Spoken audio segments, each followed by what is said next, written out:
تو پیش نظم، کیا جانے کس خیال میں گم تھی وہ بے گناہ، کیا جانے کس خیال میں گم تھی وہ بے گناہ، نورے نظر پہ دیدہ حسرت سے کی نگاہ، جنبش ہوئی لبوں کو بری ایک سرد آہ، لی گوشہائی چشم سے اشکوں نے رخ کی راہ، چہرے کا رنگ حالت دل کھولنے لگا، ہر موئے تن زباں کی طرح بولنے لگا، آخر اسیر یاس کا کفلے دہن کھلا، وا تھا دہانے زخم کے بابے سخن کھلا، ایک دفتر مظالم چرخے کہن کھلا، افسانہ شدائد رنجو سخن کھلا، درد دل غریب جو سر پہ بیاں ہوا، خونے جگر کا رنگ سخن سے عیاں ہوا، سن کر زباں سے ماں کی یہ فریاد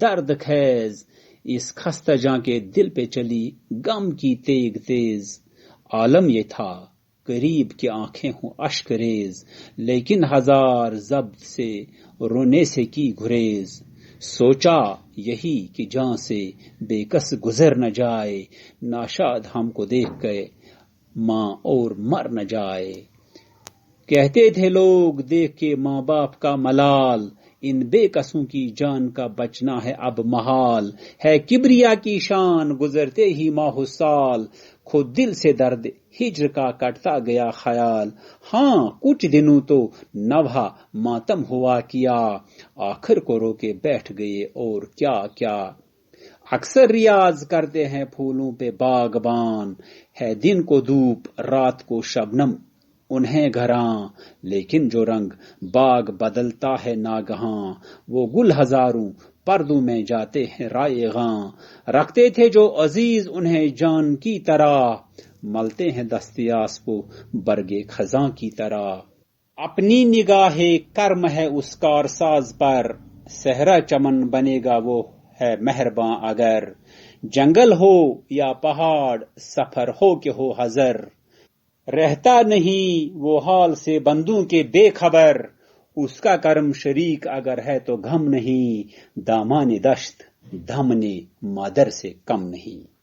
تو پیارے بچوں، اب میں نے رامائن کا ایک سین جو دراصل اردو رامائن سے ماخوذ ہے اور اردو رامائن برج نارائن چک بست نے لکھی ہے، یہ نظم 6 بندوں پر مشتمل ہے، اور رامائن کے بارے میں آپ سے پھر کہوں گا کہ رامائن دراصل ایک رزمیہ نظم ہے جو پہلے سنسکرت میں والمیکی اور پھر ہندی میں تلسی داس نے لکھی۔ اس میں رام چندر جی کی زندگی کے حالات اور راون کے ساتھ جنگ و جدل کے سارے واقعات درج ہیں۔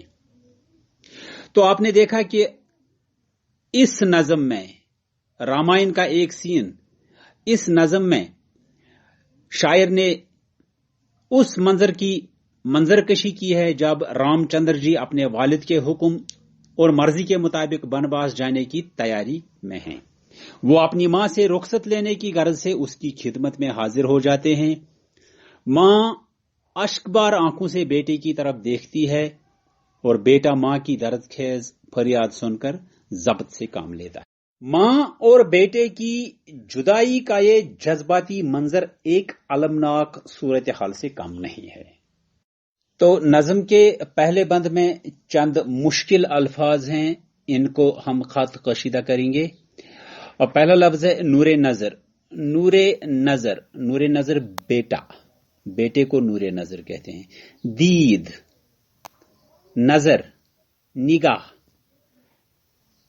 حسرت، ارمان، کسی چیز کے نہ ملنے کا غم۔ گوشہائی چشم، چشم آنکھ کو کہتے ہیں، گوشہائی چشم آنکھ کے کونے کو کہتے ہیں۔ اشک، اشک آنسوں کو کہتے ہیں، اور منہ بال کو کہتے ہیں۔ تو ہم نظم کے اس پہلے بند کو دیکھیں گے۔ کیا جانے کس خیال میں گم تھی وہ بے گناہ، نور نظر پہ دیدہ حسرت سے کی نگاہ، جنبش ہوئی لبوں کو بری ایک سرد آہ، لی گوشہائی چشم سے اشکوں نے رخ کی راہ، چہرے کا رنگ حالت دل کھولنے لگا، ہر موئے تن زباں کی طرح بولنے لگا۔ چک بست نظم کے اس بند میں رام چندر جی کے بنواس پر جانے کی تیاری کو اس طرح بیان کرتے ہیں کہ رام چندر جی کی ماں اس کی طرف حسرت کی نگاہوں سے دیکھ رہی تھی، نہ جانے وہ کن خیالوں میں گم تھی۔ اس کے ہونٹوں نے حرکت کی تو اس نے ایک سرد آہ بھر لی اور اس کی آنکھوں سے آنسو جاری ہو گئے، اور وہ آنسو اس کے رخساروں پر پھیل گئے۔ اس کے دل کی حالت اس کے چہرے سے صاف عیاں تھی، اور اس کے جسم کا ہر بال اب اصلی زبان کی طرح دکھ کا اظہار کرنے لگا۔ اور نظم کا دوسرا بند ہم پڑھیں گے، آخر اسیر یاس کا کپلے دہن کھلا، وا تھا دہانے زخم کے باب سخن کھلا، ایک دفتر مظالم چرخے قہن کھلا، افسانہ شدائد رنجو سخن کھلا، درد دل غریب جو سرپے بیاں ہوا، خونے جگر کا رنگ سخن سے عیاں ہوا۔ تو اس بند میں بھی چند مشکل الفاظ ہیں، ان کو بھی ہم خط کشید کریں گے۔ اسیر، اسیر قیدی کو کہتے ہیں۔ یاس، مایوسی۔ کفل، تالا۔ اور اس کے علاوہ اس میں ہیں چرخ کوہن۔ چرخ کوہن سے مراد آسمان، چرخ سے مراد آسمان اور کوہن سے مراد پرانا آسمان۔ نظم کے اس بند میں شاعر فرماتے ہیں کہ دکھ کی ستائی ہوئی رام چندر جی کی ماں نے اپنے خاموش دہن کو کھولا اور اپنے بیٹے کو 14 سال کے بنواس کے غم میں شکایتوں اور مصیبتوں کا ایک دفتر سامنے رکھا۔ ان کے دل کے زخم جو الفاظ کی صورت میں سامنے آئے تو یوں محسوس ہوا کہ ہر طرف جگر کا خون بکھر گیا ہے۔ تو یہ تھا نظم کا دوسرا بند۔ اب ہم اس نظم کے تیسرے بند کی طرف آئیں گے۔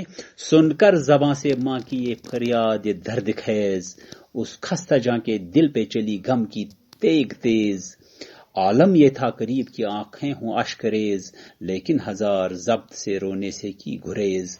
سوچا یہی کہ جان سے بے کس گزر نہ جائے، ناشاد ہم کو دیکھ کے ماں اور مر نہ جائے۔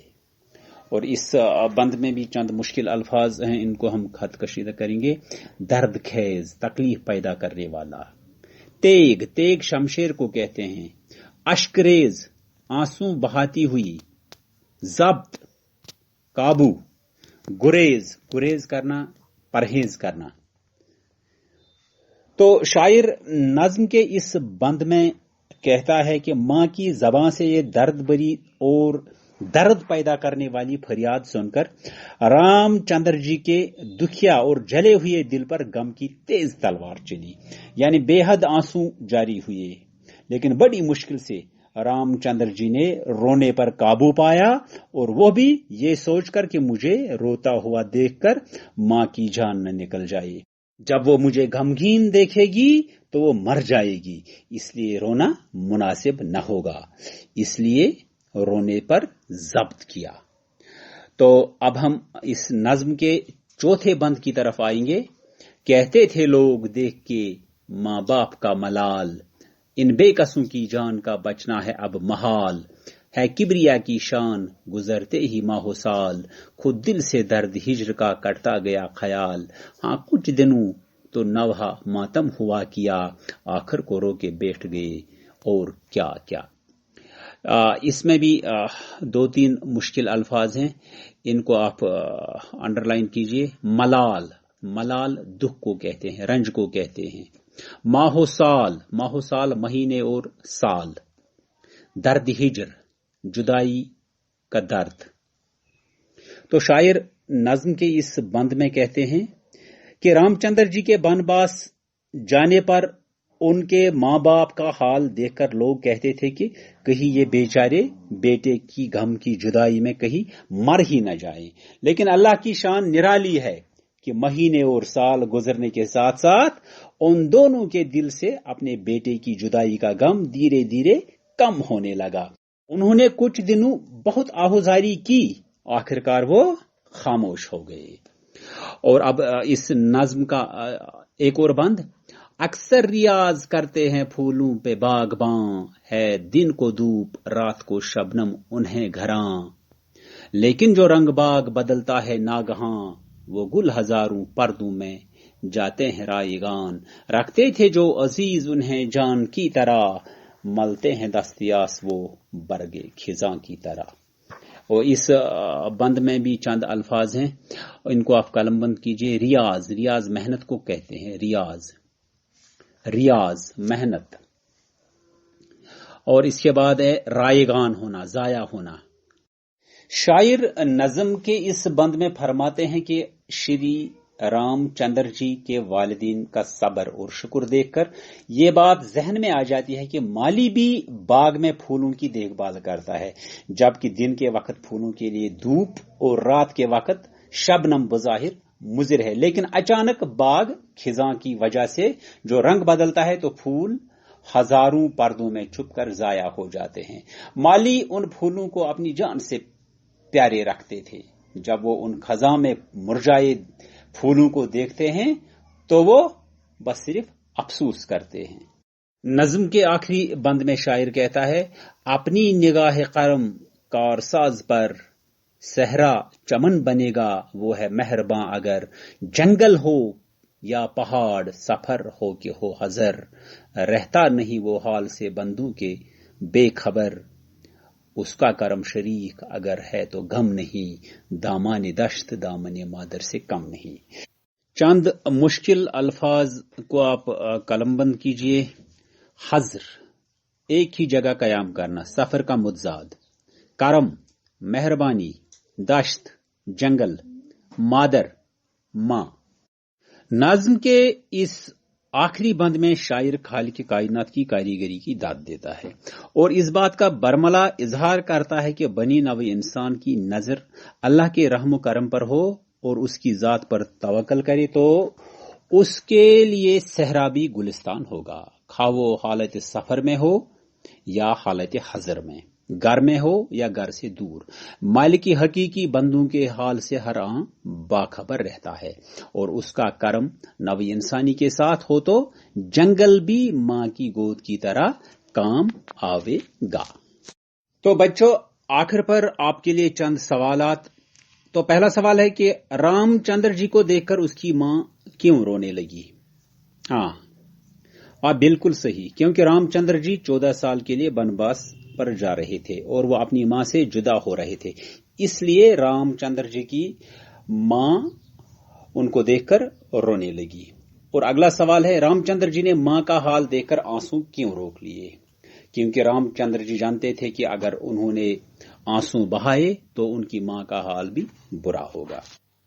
تو اس کے ساتھ ہی آج کے کلاس کا وقت ہوا چاہتا ہے، تو اپنے دوست، اپنے استاد مجید مجازی کو اگلے کلاس تک اجازت دیجیے۔ خدا نے چاہا تو پھر ملیں گے، تب تک کے لیے اللہ نگہبان۔